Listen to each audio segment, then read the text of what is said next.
Ladies and gentlemen, Season 2 of the finals is now live for all platforms. This new season is bringing so much content, which includes a brand new map, a new game mode, 3 new gadgets, 1 new specialist ability, 3 new weapons, and a whole lot of changes to all the current gear and functions. But first, if you guys are excited, please leave a like down below and consider subscribing for more finals content on the channel. If you guys didn't see my last video, I will tag it up in the top right hand corner of this video, but Season 2 is bringing some amazing new content. I'll start out first real quick with the big topics here. Firstly, there's a brand new map called Horizon, and it's glitchy, colorful, and loaded with floating geometrical shapes. There are daylight cycles, and each version looks great under night or day. There's also a brand new game mode called Power Shift. I briefly touched on this in the last video, but they provided a little bit more information today in the patch notes. Power Shift is a brand new 2-team based mode. It's a casual 5v5 playlist where you compete to escort a physical platform through the area as it rips a path through anything and everything. It has a short respawn time and the ability to switch contestants on respawn. I'm glad they chose this because I really don't like being locked into one character and choosing between 2 guns,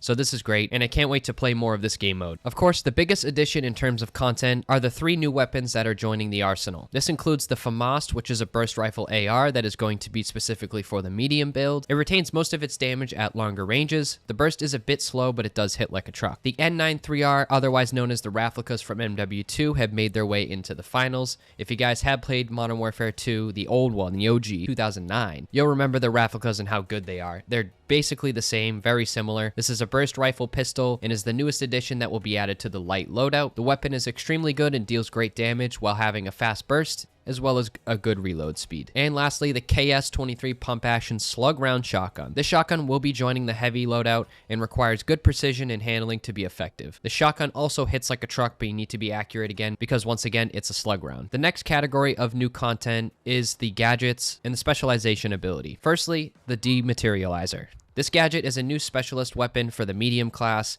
This will replace your heal beam if you do decide to run with this option. This ability can temporarily erase physical surfaces like walls and ceilings, allowing you to shoot, see, and pass through. Each action costs a charge, and you will only have 3 charges available to you at once. Basically just a gateway through these solid surfaces. Like I said in the last video, you can place this below a cash out and the cash out will fall through. You can send objects through like propane tanks or gas canisters, and you can also shoot through it. Next up is the Gateway Gadget. This gadget is a pair of limited range deployable portals for the light build. When both are thrown, you can move through these portals as well as objects. You cannot shoot through them, but only instead use them as travel points. Throwable objects can travel through these as well, but you cannot move objects through like the cash out. So anything you can pick up and throw, you can throw through opponents, and your teammates can also be sent through it, but you cannot send cash out or anything along those lines. Next up is the anti-gravity cube. This one's pretty self-explanatory, but this cube is a deployable that is for the heavy class. It allows heavies to manipulate gravity in its immediate cylinder area. When it's active, it's pretty simple. All physical objects inside will gravitate towards the top of the cylinder, but be aware contestants can get rid of this gadget by shooting the base of the cube. The data reshaper is another gadget that is being added to the medium build, and this is something that I am looking forward to using a lot. This gadget will allow you to transform deployed equipment or other props in the arena. For example, if you see a wet floor sign, you can turn it into a throwable canister, or if you see an opponent's turret, you can turn it into a non-lethal object. This new gadget brought up a good point one of my friends made. Most people never asked why there were so many useless objects in the arena that serve no purpose, like wet floor signs, flower pots, trash cans, all the items that have the little blue outline around that you can pick up. There's really no use for it. I mean, you technically could get a kill by throwing it at someone if they're 1 HP. That is an achievement. If you pick up a flower pot and kill somebody, you'll get the florist achievement. But then again, it was kind of useless until now. Of course, with a brand new season comes a brand new battle pass. This battle pass has 12 pages and 96 rewards you can earn throughout the season, but battle passes are not the only way you can earn rewards and skins. The devs have also implemented a brand new way to earn said items called the career circuit. Each week, a new set of contracts will unlock in the career menu. These sets allow contestants to cash in contacts and earn free rewards. At the end of each week, there will be a sponsored prize. So if you want more rewards, take a look at the career circuit. These will rotate throughout the week and there will be plenty of free rewards for you. But this is a really cool feature and I'm glad that they're providing another way to earn free content. It's just an insane idea, right guys? Adding free content for your time played in the game. Such a wild concept. But with all the new content out of the way, let's discuss the huge patch notes emotes and changes coming to all the gear and abilities already in the game. Starting off with the nukes. I know many people playing in the finals have had a problem with the nukes. It was just a brainless feature that everybody could do, making it super irritating to die to, but the devs have finally responded to it. So throwables with explosives now have a diminishing return on damages. For each source of explosive damage, a damage modifier is applied to each instance in the sequence of 60%, 40%, 30%, and then 20%. So they have changed what nukes do and how they function.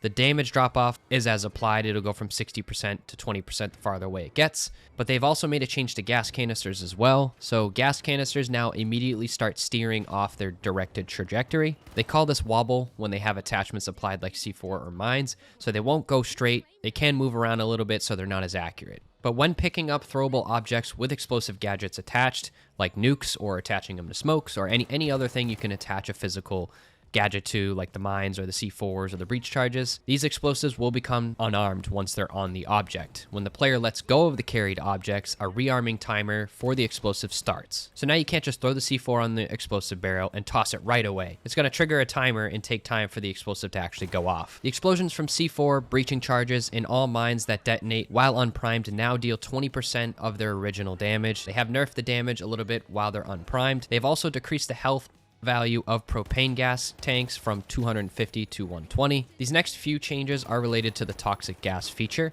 They added a delay to the application of damage, so damage will now start ticking at 0.5 seconds after the player enters the gas cloud. So you won't immediately start taking damage like how it was in Season 1. If your teammate threw a gas or a gas canister exploded next to you, you would instantly take damage. Now there's actually a delay of half a second. They added a new functionality that causes damage to ramp up gradually over time from 30 HP per second to 60 HP over 2 seconds. They've also increased the tick interval from 0.1 seconds to 0.3 seconds per tick. And there is a dev comment under this change, and I think it's worth reading to you guys. They stated that we've always intended for toxic gas to act as an area denial tool. However, because of its immediate high damage and quick dispersal, we've made changes to make the toxic gas fit to their original intentions. This next batch of changes are all geared towards gadgets, starting off with the C4, the biggest annoyance of the game. They have decreased the ammo count from 2 to 1, so you only have one singular C4 now. They've also decreased the cooldown from 45 seconds to 30 seconds, so you will get a little bit of a faster recharge on that one C4. They've decreased the minimum damage at the edge of the explosion from 93 to 75. So again, if you're in that edge radius of where it explodes, you won't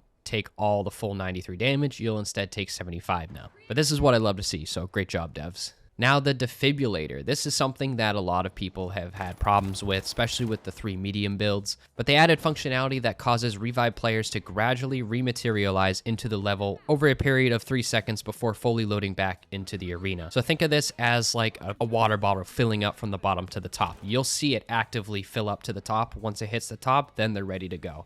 It's no longer an instant revive, and you won't be able to get into the fight right away. They've also increased the charge up time from 0.6 seconds to 0.8 seconds, so it's going to take a little bit longer to charge your defibs to get the res off. They increased the starting health from a defibrillator revive from 40% to 50, so if you say you have 100, you won't start with 40 health anymore, you'll instead start with 50 and scale it up to a heavy, medium, whatever you may be with health. But I always thought that defibs were too powerful, especially in that team of 3 mediums, as I was saying. This change still makes reviving worth it, but doesn't instantly put you in the fight. So now you're going to have to kind of strategically think about where you want to res your teammates. You're going to have to take them out of the fight, put them in a building, res them, and kind of safeguard them a little bit until they're up.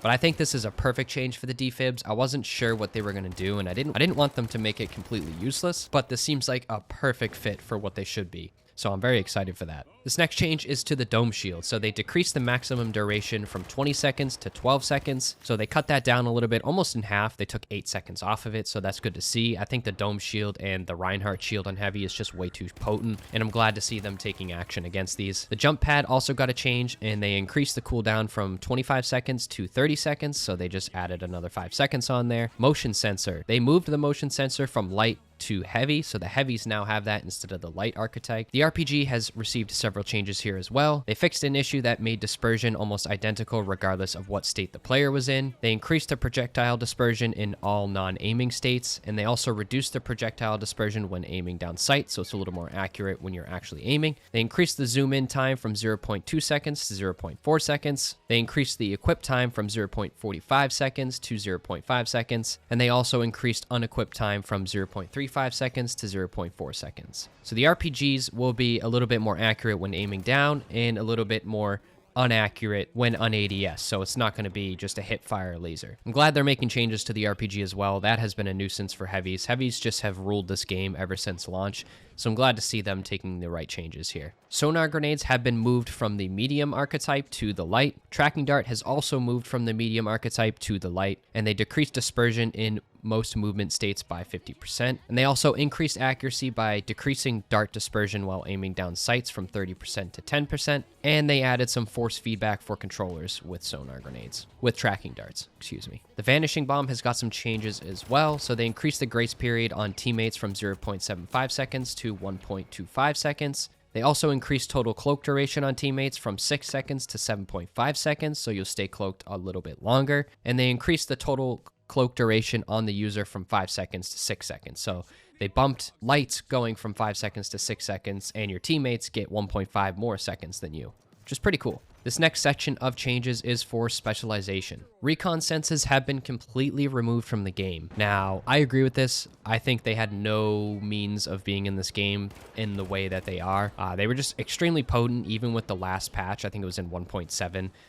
The infinite range at first was just, it's free wall hacks. It looks like people are cheating when you get that type of stuff. But they did have a dev note here, and I think it's worth reading. They've concluded that recon senses have been detrimental to the game at large, and they have decided to put it out of play for now. The specialization may return in some new form down the line, but only after a major rework. So I'm glad that they made this decision to just completely take it out. That's honestly how I feel with some games like Siege. If there's something that's just completely broken, they should just take it out for the time being. Yeah, it's gonna suck. It's missing content, but I think most of the community agreed that recon senses were just way too good and had no downsides, even after the nerf. Mesh shields have also got a change. They increased the cooldown on a fully depleted shield from 12 seconds to 15 seconds. They've also increased starting health after full depletion from 200 to 250. So it will have a little bit more of a cooldown timer, but after the cooldown's done, you'll get your full health instead of the 200. But that is it for specialization and gadget changes.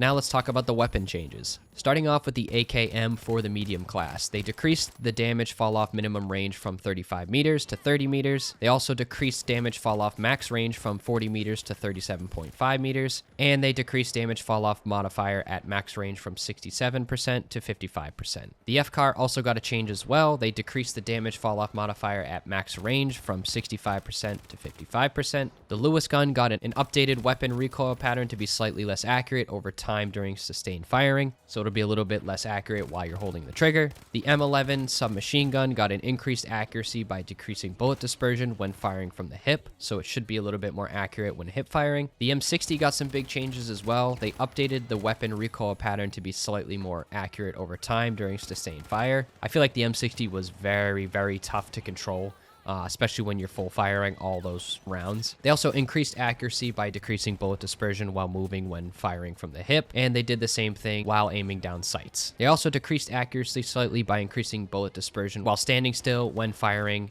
while aiming down sights. The revolver has also got a change. They increased the damage fall off modifier at max range from 33% to 45%. The throwing knives got a buff as well by increasing their projectile speed from 120 meters per second to 138 meters per second. So you'll throw these throwing knives a decent bit faster, so you should notice the speed of how fast you throw these. The XP54 got a decreased accuracy by increasing bullet dispersion when firing from the hip in most movement states. And they also added some equipment mastery to all guns and equipment. There are new levels with the rewards for the following equipment: the weapons, the M11, SR84, the V9S, the XP54, the dagger, the LH1, SH1900, the sword, the 93R, the AKM, the revolver, the CL40, the FCAR, Model 1887, Riot Shield, FAMAS, Flamethrower, Lewis Gun, M60 Sledgehammer, MGL32, SA1216. Same thing goes for the gadgets: frag grenade, flashbangs, gas grenade, goo grenade, pyro grenade, glitch grenade, sonar grenade, smoke grenade, vanishing bomb, breach charge, stun gun, tracking dart, defibs, explosive mine, pyro mine, gas mine, glitch trap, jump pad, APS turret, zipline, barricade, C4, dome shield,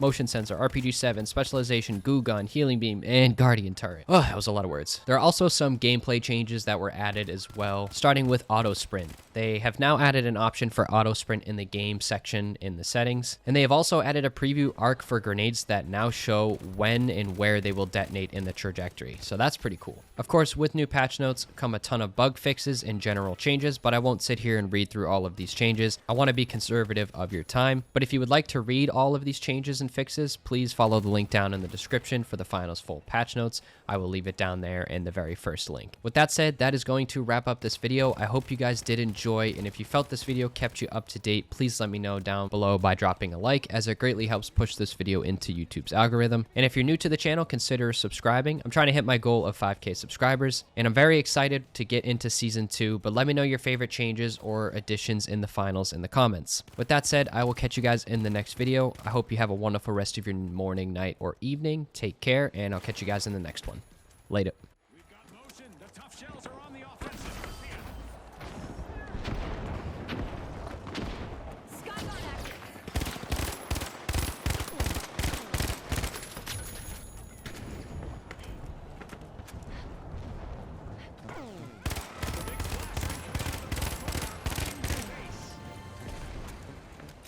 Only a minute on the clock now.